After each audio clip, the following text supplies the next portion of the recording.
In this video, I will show you step by step how we can delete your Facebook page just in a few seconds. This will be an easy and quick tutorial, so let's get started. So what you will do, you just need to open your Facebook home page like this, okay?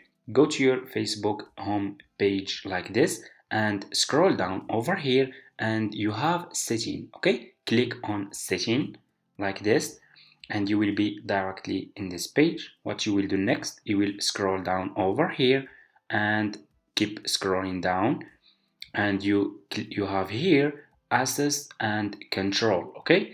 Click on access and control and you will be directly in this page over here, as you can see, deactivating or deleting your Facebook page. So choose delete page, okay? Click on delete page, click on continue and your page will be deleted, okay? That's how you can delete your Facebook page on Facebook. Thank you so much for watching. If this tutorial is helpful for you, don't forget to subscribe to this channel, like this video, and see you in my next videos.